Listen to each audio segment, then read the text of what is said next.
Hey Movie Misfits, today is Throwback Thursday, aka Junk Drawer FLIX. Since we did a poll for this one, and we have a winner, which is Mannequin, we do not need to go through the junk drawer today. So, before we go deep into our review, let's take a look at the trailer. Jonathan Switcher On sex. loves to talk to his work. You know, you're the first thing I created that made me feel like an artist. Looks like you need scarf.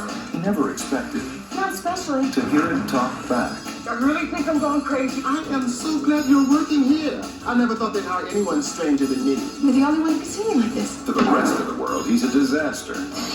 You're quiet. And she's a dummy. You are one sick puppy. But together, Hey, don't do that. You weren't so sure when you were creating me. You weren't so real. they make magic. Look at him with the tapping. Who are you to criticize? And I've been your stock boy, and I just want you to keep an eye on him for me. I think I'm gonna handle things my own way. All the girl mannequins disappeared from the windows last night. Film at 11. Yes, my dear, your favorite. She is gone too. Get him!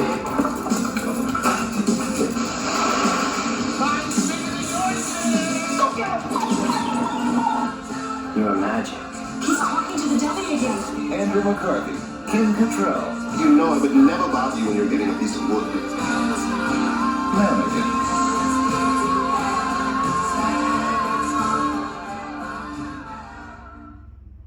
Mannequin was released in 1987, starring Kim Cattrall, Andrew McCarthy, James Spader, Estelle Getty, G.W. Bailey, and Massage Taylor.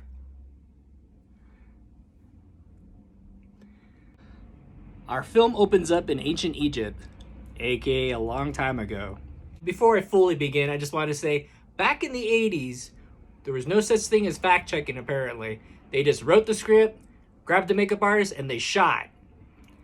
However, I will say I do feel bad for the people that grew up in the later 2000s because, at least in the 80s, we had original stories. Our film opens up in ancient Egypt in a long time ago. Kim Cattrall's character in ancient Egypt is named Emi Ezere. Kim Cattrall's character wants adventure and she wants change. She wants to fly. She wants to do it all. She wants to drink martinis. She wants to have sex in the city.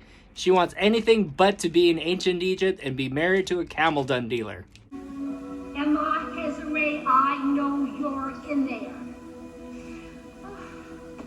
The wedding has been all arranged. Oh, please, God. Please get me out of this. You turned down the jeweler. You turned down the grape.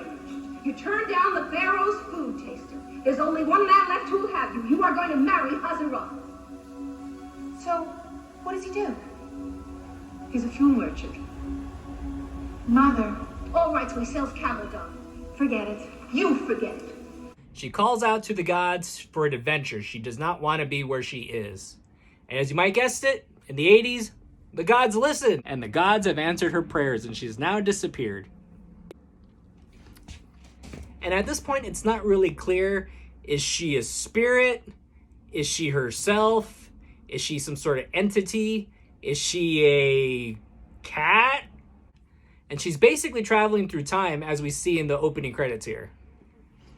We open up to the present time of 1987 and we are seeing our second main character, Jonathan, played by Andrew McCarthy, who is currently putting a mannequin together in what it looks like to be in a mannequin department somewhere. However, Jonathan is already talking to the mannequin that looks like Kim Cattrall. And here we're introduced to our first full frontal of Kim Cattrall. And at this point, Jonathan gets fired because he's not making the quota of the department. After Jonathan gets fired from his job working with mannequins, we're introduced to a montage of jobs he's going to get fired from. Throughout these montages, he keeps saying that he's a creative sculptor. However, throughout this movie, he does keep saying that line a lot. However, we never really see him sculpt anything. The closest thing that we get to a sculpture is right here with the hedges here. After being fired multiple times from multiple jobs, Jonathan picks up his girlfriend Roxy from her job at the local mall called Illustra. And at this point, Roxy's already showing that she's kind of fed up with Jonathan because he can't hold the job. She already knows he's been fired multiple times from multiple jobs, and you sort of can't blame her. Just saying. As Jonathan and Roxy are hanging out, she does break to him that he needs to face reality and possibly need to see a shrink. Now, that line that I just said about him needing to face reality and possibly seeing a shrink, put a pin in that because we'll go back into that in a little bit. While walking home, Jonathan notices that a familiar face at the display window at another local mall, Prince & Company. He recognizes the mannequin from earlier in the movie, and he begins to speak to it and says he has to see her again. The next day, waiting for the mall to be open and very eager to go inside so he could most likely go see his mannequin, we are introduced to another new character, Estelle Getty, who's actually the owner of the mall. While Jonathan makes a silly 80s attempt to rescue Estelle Getty, she asks him what he needs. He says a job. And we're basically thinking he just wants the job so he could just be with his mannequin. Estelle Getty is good on her word, and since she's the owner of the mall, she lets Jonathan know that she will get him a job inside the mall. Estelle Getty does let Jonathan know that the mall is not doing very well and possibly might go under. We are now introduced into one of the best, douchiest characters from the 80s, James Spader. Not exactly sure what James Spader's character does. He might be head of some department or maybe head of hiring, but it looks like he's playing a double agent because he looks like he's secretly trying to sabotage the mall so the other mall, Illustra, could buy them out. While Jonathan is trying to win Roxy back, letting her know that he actually has a job, Roxy is currently being sexually harassed at work and is debating about giving Jonathan a chance. The search has finally ended and Jonathan finds his favorite mannequin. So what does he do? He begins to talk to his favorite mannequin. However, Jonathan is caught by a fellow coworker named Hollywood Montrose, one of the greatest characters in this movie and probably throughout cinema history. I'll just say it. Hollywood Montrose is a fellow employee who actually works in window display. He does not mind Jonathan being a little weird because he says, well, hey, people here think I'm weird also, so it's good to know I'm in good company, so I will not judge you. Hollywood asks him if he could help him out with some boxes. While Jonathan is walking around the mall with these boxes, we're introduced to yet another good character. We are introduced to Night Watchman, played by G.W. Bailey. Felix, played by G.W. Bailey, is already suspicious of the Jonathan character, and he was told that James Spader's character told him to keep an eye on Jonathan Switcher. Well, that night, Jonathan was supposed to make up with Roxy and go out to dinner. However, things don't go so well for him because this happens. Looks like a new scarf. Not especially. So Emmy comes to life and she explains to him, "You are the only one that can see me." So we're now introduced to a bunch of different montages of Emmy and Jonathan hanging out, running around throughout the mall. However, not being seen by G.W. Bailey, he's just under suspicion already. He could hear voices from across the mall, but yet does not see anything. Also, Emmy is letting Jonathan know that she's very creative, and she actually helps him with the window display at the mall. And apparently in the 80s, windows displays were just the thing. People would go and hang out and watch them for hours and hours. I don't remember that. I was way too young. But, yeah, window displays, 80s.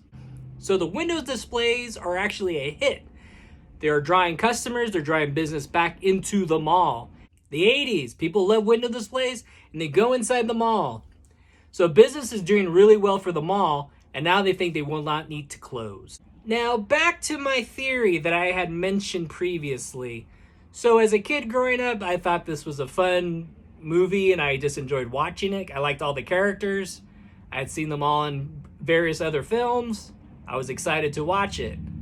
However, as an adult, the more I watch it, the more I'm thinking, hey, there are subtle hints in this movie that make me think, what if Andrew McCarthy / Jonathan Switcher was crazy? There are subtle hints that are in this movie that suggest that. I'm not the one that can't deal with reality. Reality is very disappointing. No, a psychiatrist. I can't afford a psychiatrist, Roxy. My brain synapse was destroyed. I'm not lying, I'm insane. When I was growing up, did I ever do anything really strange? Yeah, I know I was always different. Let me ask you this. Is there any history of insanity in the family? It actually makes me think of the movie Maniac.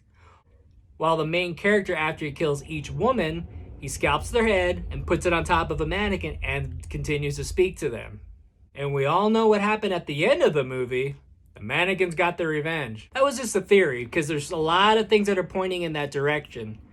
They try to get Jonathan to switch companies and work at Alestra. However, he refuses to. He's very loyal to the company that he's working for, Prince & Company. However, if they can't persuade him with money, Alestra decides to steal his favorite mannequin. Which is a funny scene because we get to see what James Spader's into. Well, Jonathan goes to the main office of Alestra. He speaks to the man in charge, and the man lets him know, you need to work with us. You need to make us money. We'll double your salary. We'll triple your salary. Roxy's a little jealous and a little disturbed. Can't blame her, because he's with a mannequin. She basically says, I'm going to go destroy your mannequin. Roxy leaves the office, and she's just walking really fast. She's not running. Jonathan is running after her and can't catch up, and every security guard, including Felix and his new dog, are trying to catch him. While she's throwing all the mannequins what looks like a trash compactor of some sort, Emmy is also one of those mannequins. Finally, Jonathan gets in. However, Jonathan gets in, he climbs up the belt, grabs Emmy by the arm, and she's dangling. Finally, she comes to life. He pulls her up. And at this point, they can all see Emmy finally.